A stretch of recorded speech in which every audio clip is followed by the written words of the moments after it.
I'm Taylor Field here in the Lower East Side of New York City. I've written a novel called Squaw. In the Lower East Side, squat is not really a verb, it's a noun. You live in a squat. Sometimes you don't feel squat. You don't do squat. Maybe you don't even know squat.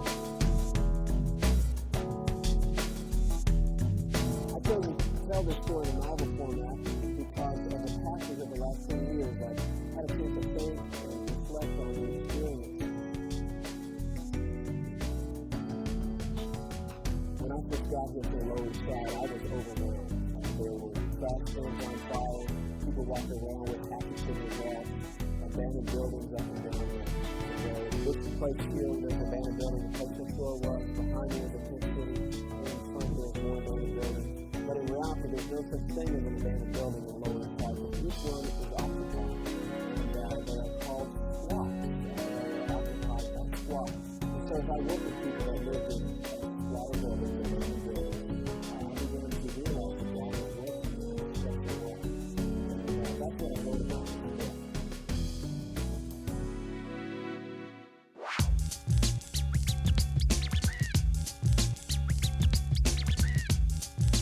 In the Lower East Side, the name's an important thing.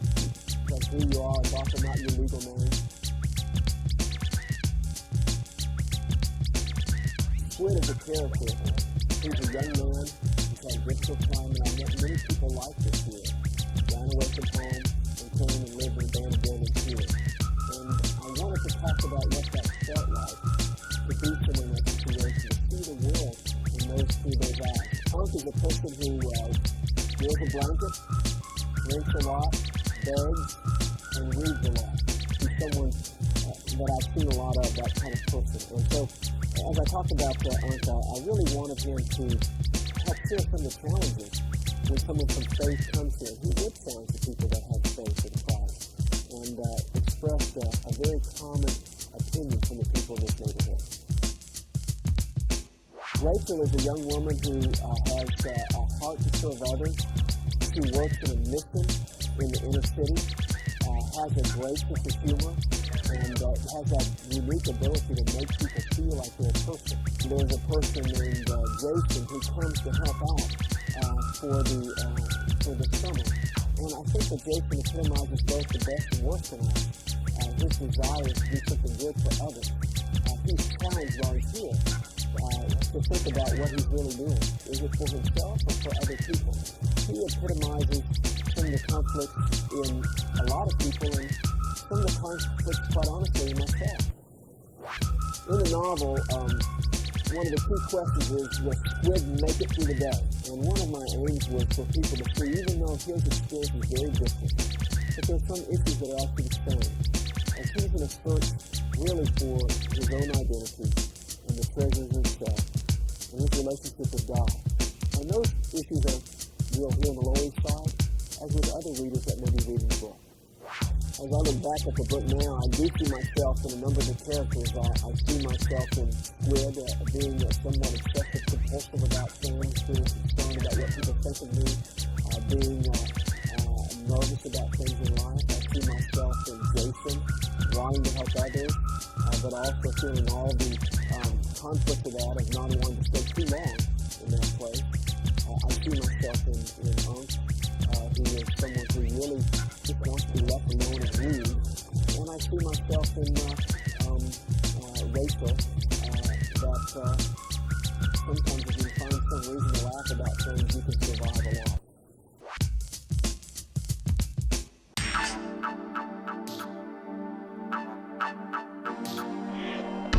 At the end of the book, for me it is a redeeming ending. But it's not unqualified business. There's difficulties in life. And for me, that's a little bit what life is like. Writing the book was a very changing time in my life. And it was a process of looking back so I could look forward. And some of the things I look back at are not happy. Most of the squatters that I knew at that time are dead. But also, as I wrote about it, I felt a great deal of gratitude. Because I think each one of these places, sometimes these things are so terrible and difficult, and you continue to live as a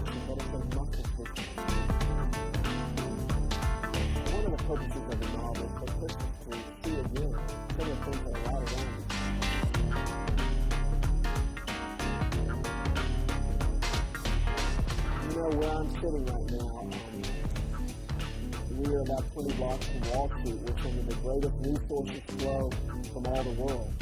It is puzzling to me that here, just 20 blocks away, I see children that can't read, people with very few resources, even though they're very close. And I doubt that the people that are there at Wall Street really realize what's happening.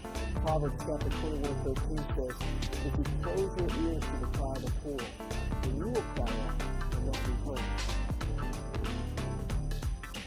I do think that's one of the calls, one of the questions that we is to help Christians take a look about some of the things that are happening right around us. This isn't happening in the same It's happening right next to us.